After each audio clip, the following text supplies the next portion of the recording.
Hey everyone, today I've recruited one of our top seniors in our class this year to share some finals inspiration.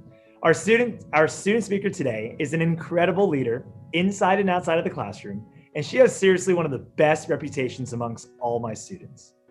For those of you who are listening right now, regardless if this is your first finals week and or last finals week of high school, I hope that you find this Q&A helpful and inspirational. All right, here we go. Let's begin.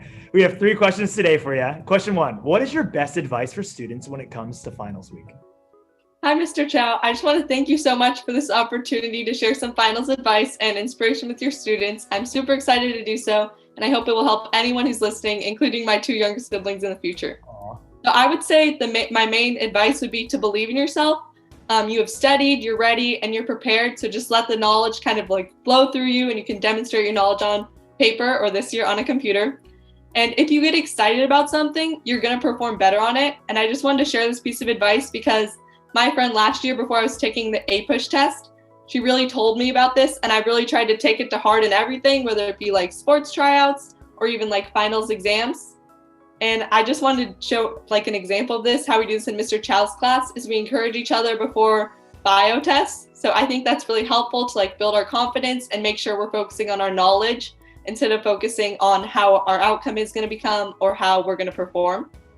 And I wanted to just talk to the freshmen real quick. So regardless of how this finals week goes for you, you're a freshman. So remember, you have plenty of time to reflect and improve.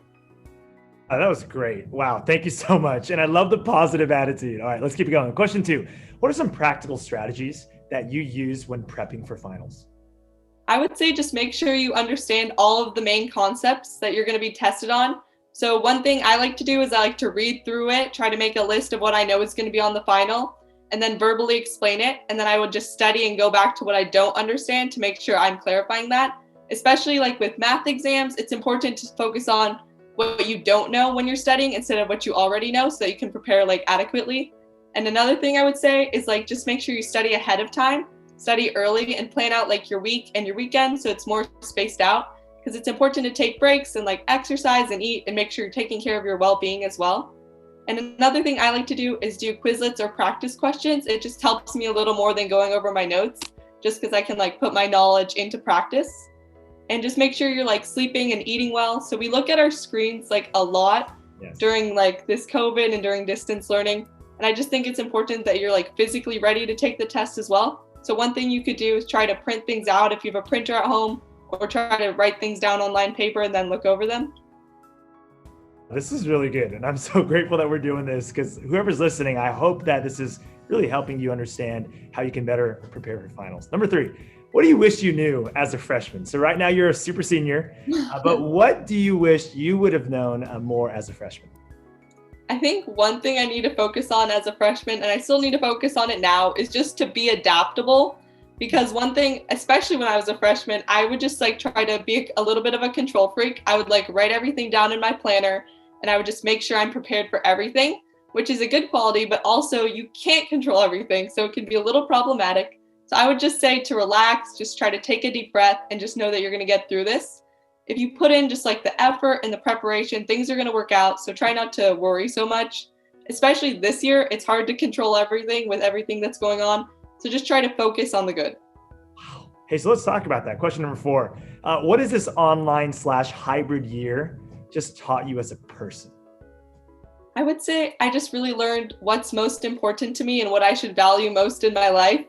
And I think that's, for me, it's just my family and my friends and just finding ways to go through my interests, even though we're able to do them in a distance format. So I think just make sure to try to make fun of what not make fun, but have fun in what you're doing instead of just trying to just have a negative attitude. Just try to make the most of everything in the situation that's going on. So, and then one thing I learned how to do during this pandemic was just make sure I'm volunteering more and giving back to my community. So I think no matter how comfortable you are with leaving the house and making sure you and your family are safe, I think you should still try to find ways the best you can to volunteer safely and focus on how other people should also be able to experience what's important to them. Thank you so much. Wow, this has been so great. Thank you so much for your time. Thanks for preparing some answers here. This was phenomenal. One shot take. Thank you for being who you are. Yeah, and I just hope that whoever's listening to this has enjoyed it and has learned. All right. Thank you so much. Have a good one. Thank you. Bye.